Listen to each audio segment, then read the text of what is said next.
Get promos and discounts from Filipino startups. Check out our partners at the description.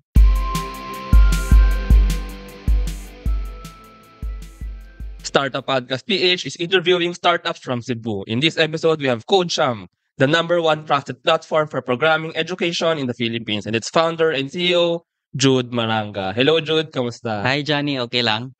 Ayun, I'm very excited. Andito ako ngayon sa office ng CodeSham, and it's very nice actually, ano. So, Thank andito you. tayo somewhere in Cebu. So, and I'm very glad na nagtayo kayo ng sarili niyo office for the team and maybe for meeting your clients. Ayun, ano. So, yeah, let's do the introduction. So, ano nga ba ang CodeSham, Jude? Okay, so in one sentence, CodeJump empowers the student's coding journey from first code to first job through innovative learning methods and direct recruitment pathways. Oh, ang ganda yeah. nun. Very quick and compact pitch, but it's all about actually programming. Like, Yes. kumbaga empowering the students. Kasi tama naman in the future, very important din na ang Filipino students, Filipino people is maalam din sa programming. But Yes. marami itong opportunities mo open, marami itong kumbaga it's a skill din. But yeah, let's talk about that. So ano nga ba talaga programming? So ano ba talaga itong skill na ito? And maybe parang why are you creating a new platform for teaching or for programming education in the Okay. Philippines? Okay, so to give a brief background on the problem. So right now, the Philippines has a big problem in terms of programming education because over 50% of IT graduates are unqualified programming candidates. So right now, most especially in this technology age, the demand for programmers has been increasing and the supply has not gotten has not grown. So the supply has not met the Yeah. demand. And so that's what we wanted to address. And our first step in doing that is, of course, through the what we call the frontliners of this mission, which are the programming teachers. So for those of you who don't know the how programming classes work, so in programming classes, students have to create their own programs. Hello And- world. Hello. That's the first program that you create. So students have to create their own programs, and the teachers, in order to check those programs, they have to run their codes one by one. That takes up a lot of time. And so, two things generally happen. First, or two options. The teachers have two options.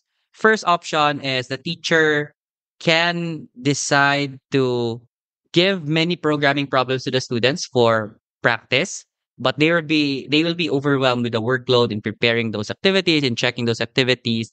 And usually they give feedback 3 weeks later, a month later. True. It's not a very effective learning process. The second option they have is they could decide to give fewer programming activities, and that for the students naman hindi siya magiging effective Yeah. learning kasi konti lang yung practice. So yun yung parang problem talaga. We want to address that. Teachers spent over 40 hours checking and preparing the programming activities. It's so hard to monitor the students' performances, and on top of all of these problems, especially with AI, meron pang cheating, di ba? So it's a real struggle to prevent cheating in programming classes. Ayun. So, but it's very true. First of all, yung supply ng programming or ng mga tao na may alam sa programming. Kasi ngayon, we're in the IT world din. Yeah. We're in a very digital world din na nagiging leverage and action ng Philippines. Lalo in Cebu. Actually, I'm surprised when I got here in Cebu na ang daming Cebuanos and ang daming startups dito na very tech actually, very very tech-based, very kumbaga IT-based, very for sure maraming devs ang part ng team But can we know more about yung programming education? So is this like for elementary, high school, and ano nga ba yung mga programming na ayan? So ano ba yung OOP, data structures? Maybe a basic, Yes. some basic lang. Okay, so yung target namin are primarily college students. However, meron din kami mga high school partners who offer programming classes. For example, yung Philippine Science High School, few of their campuses are our partners. Also, Batangas State University Integrated School is one of our partners. So, ayun, primarily focus on college. But if yung high school is offering or teaching basic programming as well that are supported in CodeJam or that is supported in CodeJam, then we can also cater to them. So, ayun siya. Yeah. Actually, nung ako rin 'no, so nung high school ako, our curriculum actually has programming. Actually, I'm from Ah. Philippine Science kaya ano. Pero Okay. it's actually very fortunate at an Ah. early age, high school or maybe sa college nga, to learn programming kasi ano 'to, parang logic. I mean, first Yeah. of all, may logic siya, tsaka second of all, siyempre, it teaches young people to learn how to build software, to learn how to build programs ano, so to be Yeah. devs. And yan, so pag-usapan natin yung platform ninyo 'no. So Mm. it's the number one trusted platform for programming education in the Philippines. So first sige, teachers muna tayo. How do Okay. teachers use it? Next, dun tayo sa students naman, sa student Mm. side. So for teachers, paano nga ba nagagamit itong si CodeSham? Okay. So in CodeJam, there's built-in curriculum, programming curriculum that we made sure na yung parang expected learning outcomes sa CHED na standards are met Ah, or in CodeJam. So since it's a curriculum, meron siyang built-in lessons at the same time built-in activities. But hindi siya limited lang to built-in na mga activities. So the teachers could also create their own additional activities as well. So they have the option to do that.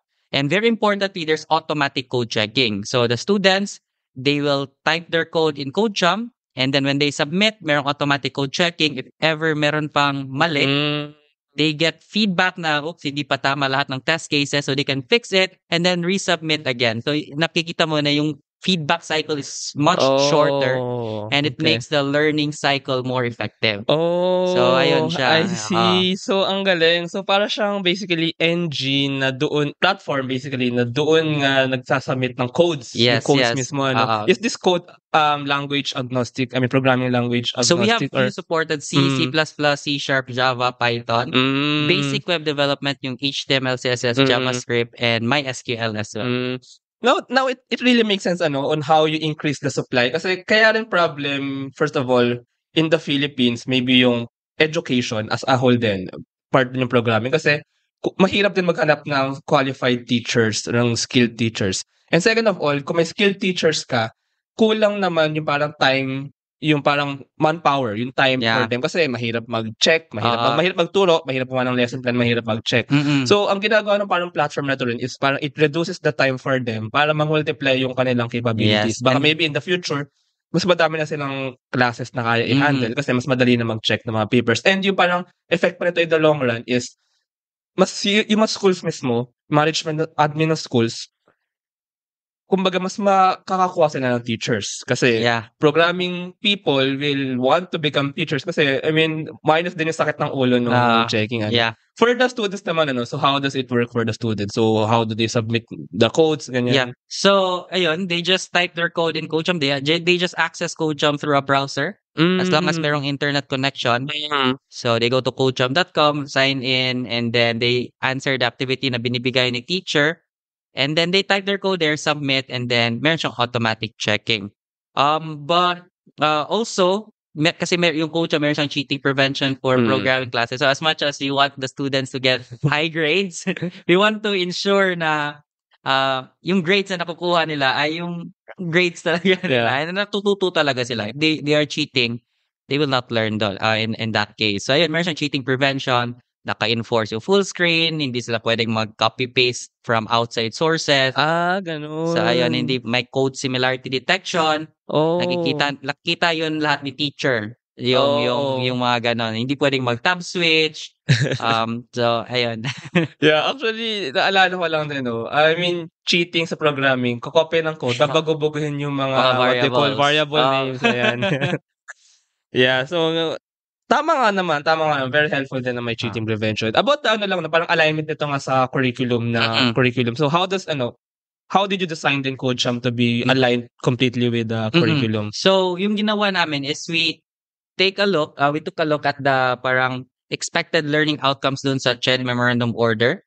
And then we made sure na lahat ng mga topics na yun ay covered sa CodeSham. So ayun yung in terms of the alignment. So si CodeSham, do you also create the contents or the teachers can still like create, for example, gusto nilang exercise na to, for programming exercise na to. So they have to use what's in CodeSham or they can put their own. Okay, so in terms of content, there are two types of content in CodeSham. The first is yung lesson material. Yung second is yung programming activity. Yung lesson materials ay parang hindi na siya yun na yun. Mm. But what we recommend is yung lesson materials are just additional learning materials for the teachers. Kasi Yeah. normally naman, prior to using Codeja, meron sa existing learning materials. Now, the second type of content is yung activities naman. So yung activities, meron siyang built-in, but the teachers could also input or encode their own programming activities. So if usually or normally, meron silang mga PDF, mga Word documents na nandun yung programming problems na description. In-encode na lang nila sa Codeja para doon na sasagutan ng student. Oh, I see. Actually, ang kinaganda nga nito kasi I'm an educator also, and I used to be a teaching assistant for a programming course when I did my PhD in another country. I mean, I teach in UP pero hindi ako nagtuturo ng programming. Ayoko ng programming din I mean to be pero napilitan ako eh. Tapos ako, dahil teaching assistant ako, ang check ko lang yung output. For example, the students will code their program, maybe Python. Actually, kahit anong language eh. And then, ang i-check ko lang yung output, kung gumagana yung output. But ang kinaganda dito, ng checking platform din ni CodeJam is, na-check mismo yung code, right? Yeah. So two things. First is of course yung output din. Yeah. Second is there's this thing we call minimum requirements. Na for example, yung problem is about while loops, yung certain type of loop.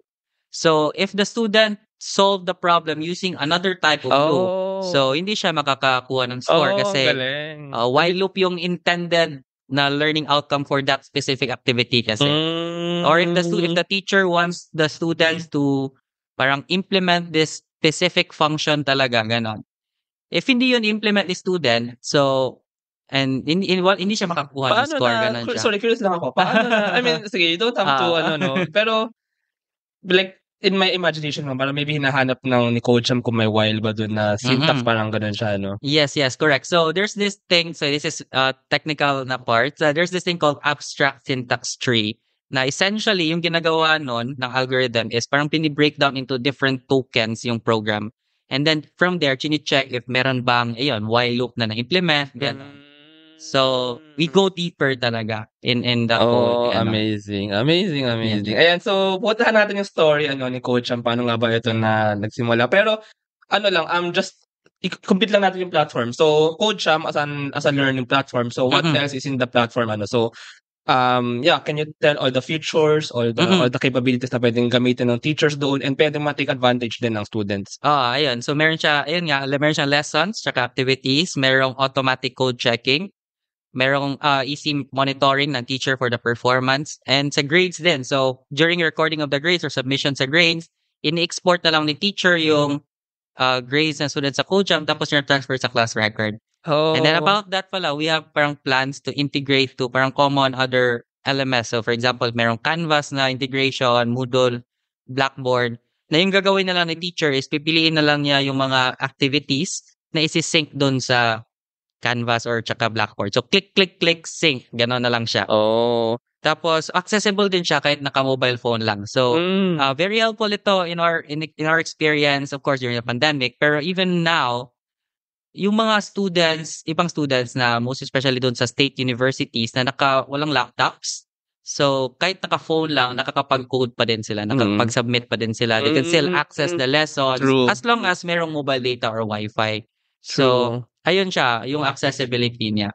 Yeah, ang galing. So, all-in-one talaga siya. Ang favorite part ko dito is firstly, all-in-one siya. Very accessible sa teachers and sa students. Yes. Ayun. So, ang amazing actually ni CodeJam, kasi come to think of it nga, first of all, impossible talaga to check a code for a teacher and to check many codes of many students in the class. So, what CodeJam really is doing is automating yung learning cycle part na nakikita ng teachers yung output of students and makapagbigay ng feedback and possibly iterative ito. Napuntahan naman natin yung kung paano nga ba nagsimula si CodeJam. So, I learned na si CodeJam is actually your college thesis. So, pwede ba makwento ng iyong background? How did this happen? And then, first of all paano mo ba naisip itong idea na to be your thesis? Okay, so, brief background. So, when I was in high school, I was just an average or an ordinary high school student lang. But, everything changed when I went to college. So, I took up BS Computer Science and that's when I met the true love of my life, yung programming. So, I'm very passionate in programming. I love programming very much. And That's why I excelled a lot during college. I was a consistently top one computer science student from first year to fourth year. And also, so that's why during second year college, I started doing freelancing. So this is a bit of a background before the code jump part. When I was in second year college, I did freelancing, doing software development for clients both local and international. And eventually, merong dumami yung clients. And so what I did is, kasi I was still a full-time student, what I did is I formed a team of freelancers who were also all students as well. And so I trained them, I mentored them until they were able to get their own projects as well. And that part was very fulfilling for me kasi parang I realized na kahit hindi pa graduate, as long as merong laptop, merong internet connection, you could start earning na pala and you could parang help your family, help pay your tuition, ganon. And so parang nag-improve talaga yung life mo with programming. And so that was parang in my mind for a very long time. And so when I went to fourth year na to do my thesis, parang actually the initial thesis idea version was an idea that came from our dean. You know her, Mom Cherry. Ma'am Cherry. Yes, yes, she's our dean. Yes. So, Mom Cherry essentially told me to create a plugin for a certain integrated development environment where students code para the teacher could monitor their performance. But I've decided, so I've thought about it, and then I decided to why not just create a standalone platform para more flexible siya. Yeah. Kasi yung platform na yon was just focused on one programming language lang, which is the C programming language. If you wanted to add support for other languages, mahirap siya. Kaya I've decided to like create a standalone platform talaga. So it became my thesis project, and then when I graduated, I turned it into a startup. Ginawa parang we did our first beta test also in my alma mater, it's Cebu Institute of Technology University, in a class of 40 students. So who was the teacher who used? Ma'am Cherry. Ma'am as well. Cherry. Okay. So very supportive. And then sa yun siya, class of 40 students, and I still remember yung pinakaunang test namin kasi that was the first time na merong actual users talaga nagagamit. So yung ginawa ko is in the class, pumunta talaga ako doon in the laboratory. I told them to open CodeJam, log in your accounts, and then click the start activity together on my count. So I counted 3, 2, 1, start. And then yung nangyari, nag-crash. Sabi na eh. Nag-crash. So, parang 502 bad gate yata yun. So, ayun, walang nangyari doon. After that, umuwi ako, fix it, and then next week ulit, in the next laboratory class, test ulit, and then hindi na siya nag-crash, kaya lang medyo lag siya, yung pag-run ng code. So, next week ulit, fix, tapos next week, test ulit, ganun siya. Until eventually, Cebu Institute of Technology University became our first partner sa next semester nun. Parang they started becoming our first paying partner talaga. The whole school na rin. Whole school na siya. All programming teachers. Yes, all programming teachers nice. na. So, ayun siya, yung next sem after that. And then, so, ayun, continuous testing, and then the pandemic happened. So, yung next partner namin, yung next official paying partner namin was the Our Lady of Fatima University, yung 5 campuses nila. And then, after that, yung Malayan Colleges Laguna, yung Western Leyte College of Bormoc, and eventually, parang nationwide na talaga siya. Luzon, Visayas, Mindanao siya. Amazing. And ayan nga, nasa likod natin. Sam lang to, hindi pa to updated. Pero ito ang iilan, ang dami na niyan, ano? Pero iilan lang yan sa mga clients ni CodeJam na actually, na-appreciate nila they really find it useful, the platform. Kasi, come to think of it, you also build CodeJam starting from a real problem ng programming teacher. So you solved the problem and now you kumbaga scaled it, you made it possible na you built a software, a platform na pwedeng gamitin ng iba't ibang schools. Pero yeah, can we know more about that lang ano? So how do you approach these schools and how do they find out about CodeJam? So pwede bang malaman lang yung business development side ni CodeJam? Yes. So our main business development initiative is really through the partnership of PSI, the Philippine Society of IT Educators. So it's the largest IT educators community in the Philippines, as well as the ICPEP. So ICPEP is the Institute of Computer Engineers. I think ICPEP.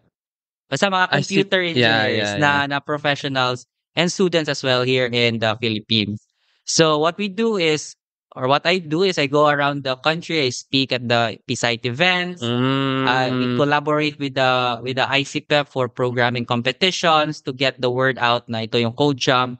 And then I experience talaga ng mga students, mga teachers. So yun yung main namin na parang kumbaga marketing Yeah. strategy. But that's very I think that's the perfect strategy din Yeah. actually.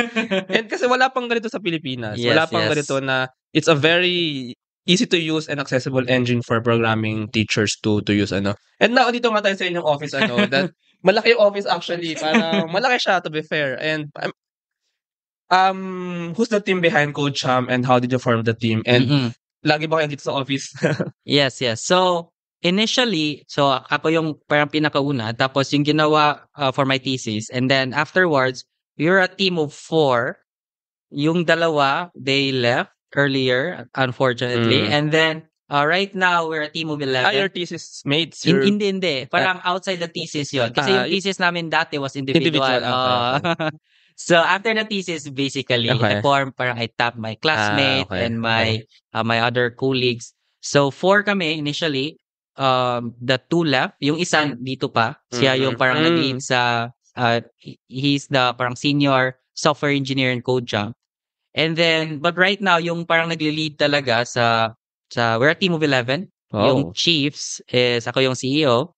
One of my brothers is the CTO and the other brother is the COO. So, ayun siya. And so ayun, from my end, ako yung parang in charge of the sales and marketing and getting the word out there. And then my 2 brothers are in charge of the product development. So sila na initially ikaw nag-code no, nag-program. Yes. And then right now, I need to step up na and then CEO, delegate that kasi wala nang time mag-code, unfortunately. But ito ang curious ako na kasi you're very young actually. You're young actually. And when you were a student, you decided to become a startup founder, like to build Coacham really as a startup. I'm curious about that process kasi it's not easy, especially for a breadwinner. Ikaw ang panganay, right? So parang it's risky to start a business. Parang what was in your mind then? Especially baka may nakikinig na mga other students na may thesis sila na baka possible pala maging startup, maging successful business. Because you're kumbaga a success story that you have turned your college thesis into a profitable startup ano. So kung pwede balikan lang no during that time, what was in your mind and how did you make that decision? And parang natakot ka ba na baka what if mag-fail ganyan? So what was in your mind? Okay, so in terms of being ako yung eldest in the family, but in terms of being a breadwinner, hindi naman ako parang hindi sila nagde-depend. So I'm very fortunate or lucky on that aspect na yung parents ko and saka yung other siblings ko, they do not depend on me financially. In terms naman of taking the risk na parang after college, ganun kaagad, nung second year college pa ako, I started doing freelancing na kasi. So I was able to parang save up some amount and then yun yung ginamit ko for like to do CodeJump. But my advice generally for those aspiring founders na gustong mag-startup talaga pero hindi yung financial aspect or parang may financial status nila medyo mahirap my advice is to do it part-time muna. I do not recommend to do it full-time kaagad kasi ayun mahirap talaga siya. Tapos napakahaba ng journey ng pagiging startup founder. So it's better to do it part-time muna until you get such revenue that you could sustain yourself and then do it full-time.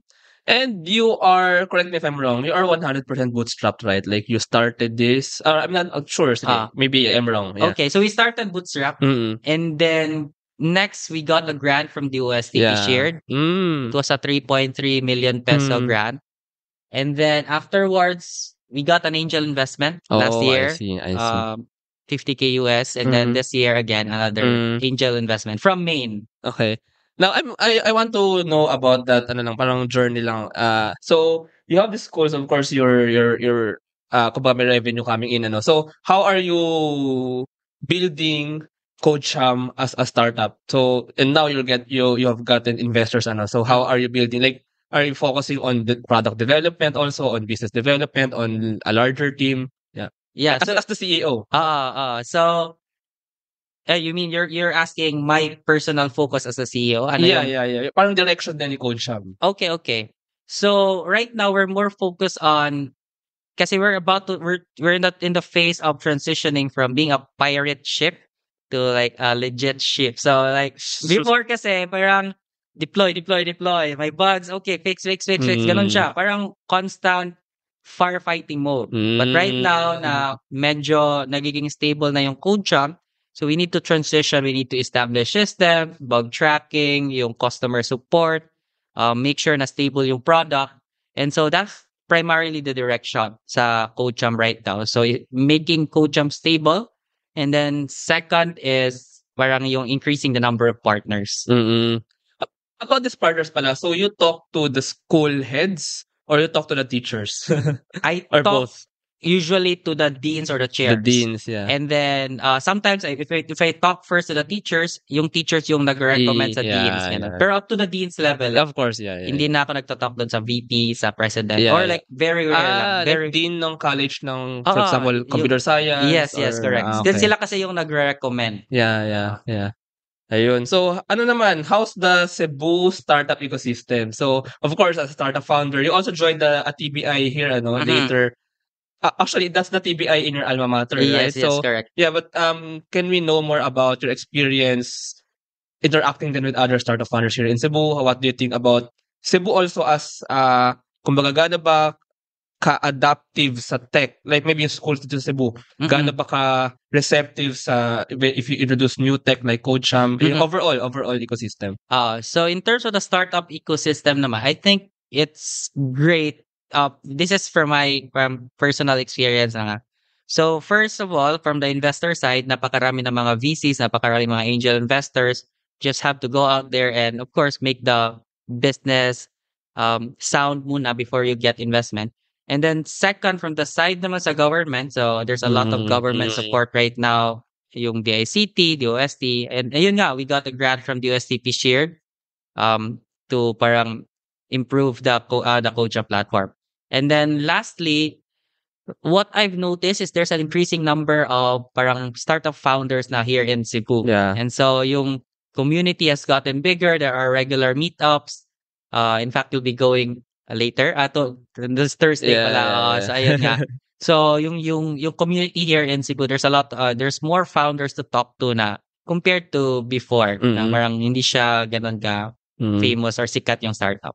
And now that you mentioned it, no, actually yung niche ninyo, programming education, super perfect niya kasi kumbaga programming first of all, ito rin yung kumbaga needs ng infrastructural, kasi ang infrastructure ngayon is digital ng mundo no. So parang naghahanap talaga ang mundo ng mga developers, ng mga programmers. And second, beyond just programming, you're actually educating. So kumbaga ito pa yung root ito pa yung pinanggalingan. So I also see why, first of all, the Philippine government supports you kasi this is, kumbaga, the Philippine government wants more jobs, wants more skilled people. So, pasok ang program education.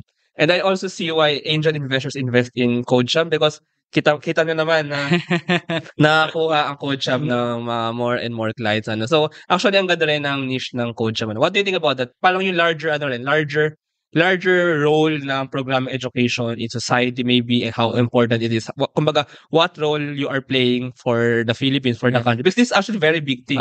Yes. So, ayun, yun nga, you mentioned about the skilled workers, parang yung programming or programmers are at the parang core of the businesses or startups right now. Yeah. So, parang yung mga startups right now, hindi mag-thrive kapag walang programmers.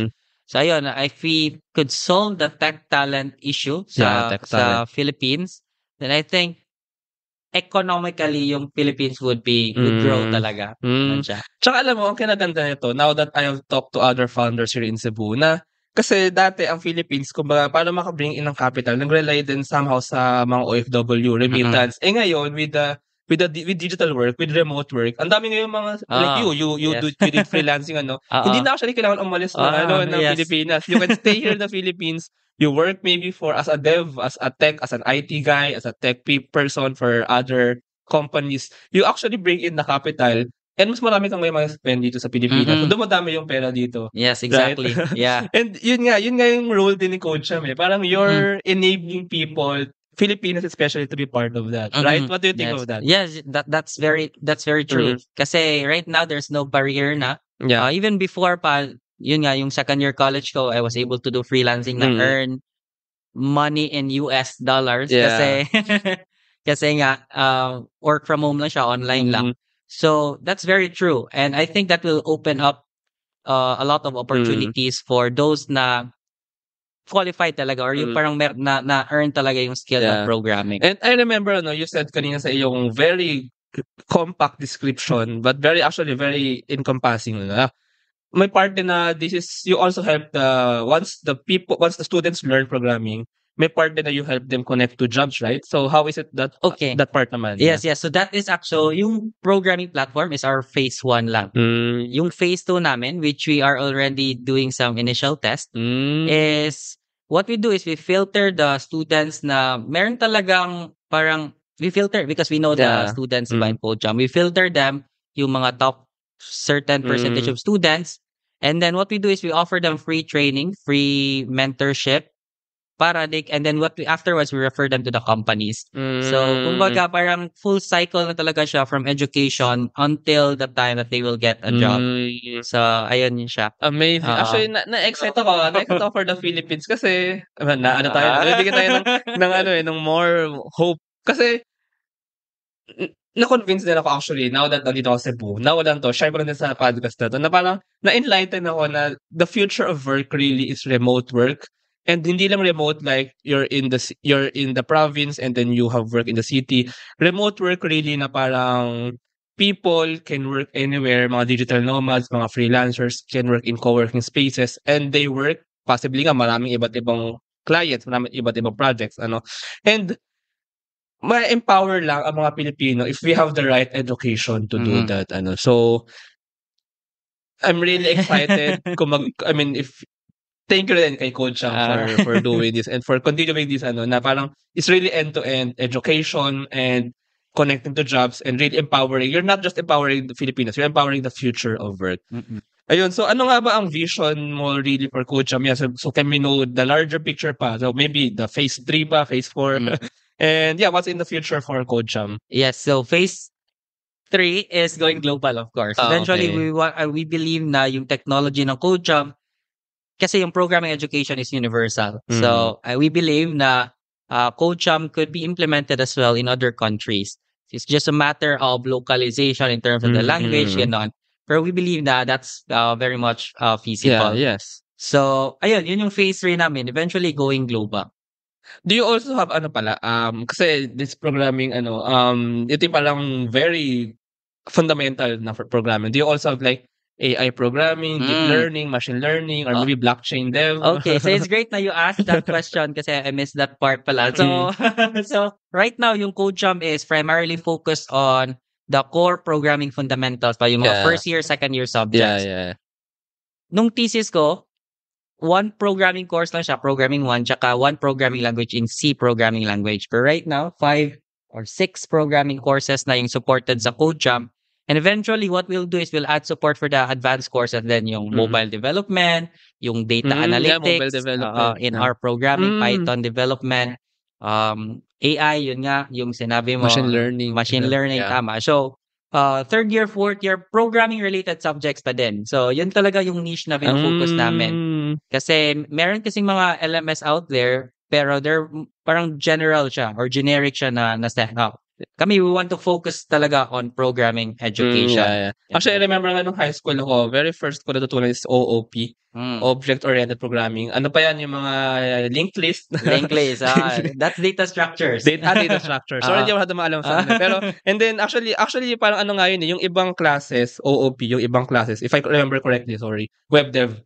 So, and then sa college naman, pagdating college, is really basic programming na kailangan, for example, nung engineering course. By the way, is this the programming teachers? Because, for example, computer science is really a programming core, a programming 5-year, engineering, for example, industrial engineering or mechanical engineering or civil engineering, they have programming short programming, yung one subject lang. So, are these for also these teachers? Yes. One or two subjects. So right now, yung mga partner schools namin, they have so usually ComSci IT, pero meron mga other engineering courses din, yung civil engineering. Ayun nga, yung sinabi mo, mechanical engineering. They usually have one or two programming subjects in their parang curriculum. Yes. So it's still applicable pa din. So pwede rin siyang kuhanin ng mga department na hindi necessarily computer science, yes, right? Yes. Usually naman, yung nag-handle ng mga programming subjects sa engineering programs ay yung mga teachers under the College of Computer Studies or the parang computer engineering department. I see. So, ayun, parang covered pa din. Pwede nga rin sa mga non-engineering like maybe like bio. Minsan may programming sila if meron. Mga basic na programming or even economics, ganyan. Because programming really is the future skill that yes. it's actually a very fundamental skill. Actually, programmers are the next builders of the world. Programmers are like the people who are building the digital infrastructure ng mundo. Ayun. So, this has been a very wonderful conversation, Jude. And thank you for the welcome dito sa inyong office. Kitang-kita naman ng logo ni Coach Cham. So, by the way, if our listeners want to know more about you or about Coach Cham, baka may nakikinig dito na teacher or na school na maybe also want to partner up with you, or maybe they just want to know more about Coach Cham. Maybe they want to be an intern, part of the team or whatever. So, invite them to know more about you, invite them to the social media channel or the website. Yes. So, if you want to know more about Coach Cham, you can just go to codecham.com. Or you could go to our Facebook page. We usually send updates out there. And if you want to personally reach out to me, my email is jude@codecham.com. Tsaka ang ganda ng name pa na, Code Cham. So parang ano rin na. Kumbaga kasama mo sa pag-code. Tama. Actually, that's the reason. A lot of people ask. Ito na ba yung name niya nung thesis pa lang siya? Yes. Yun na, Code Cham na talaga. Yun na talaga siya. Oh, I see. Ayun, so thank you very much, Jude, for this conversation. And thank you so much. Thanks din, Johnny. Thank you very much to our 45 patrons. This episode is super powered by AskLex PH Academy, our official e-learning partner. Get certifications on Lean Six Sigma, project management, data science, and more. ROC.ph, our creative marketing partner. Get unlimited digital marketing services monthly. 1 CFO services, bookkeeping and tax and payroll processing for startups and small businesses. Tuala, privacy-focused digital experience for sharing identity information across Web 2 and Web 3 ecosystems. And Space PH, global co-working space, private office, and meeting rooms for startups, digital nomads, and freelancers. Ignite Careers, career matching platform for Filipino talents and hiring companies in the outsourcing industry. Mamiki Super Pet App, the Philippines' first ever one-stop mobile app for pet products and services. Mata Technologies, Philippines' premier provider of virtual tours and maps for LGUs, real estate, tourism, and private businesses. MarketMind Local, a digital marketing company focused in helping small and medium businesses. Smile, consent-driven digital employment verification service to make smarter decisions faster. UBI Philippines, advocating universal basic income for Filipinos. BV Code Technologies, IT solutions specializing in software development, blockchain smart contracts, digital wallets, and cybersecurity. The Buzz Web3 microblogging app promoting freedom of speech and content ownership. Looking for buy and sell online with Sigurado sellers. NutriCoach, personalized nutrition and weight loss programs for you. Benjoy's food products, the home of premium bacon ends, Tapa, and Tocino. This episode is powered by Contact RFID business cards, Jure.ph, Big Giant Games, Founders Launchpad, Packetworks, Uplift Code Camp, Pareto Consulting, Agile Data Solutions, Hassle PH, Board Prep, Zales, Sirius MD. Please support the podcast through the links in the description.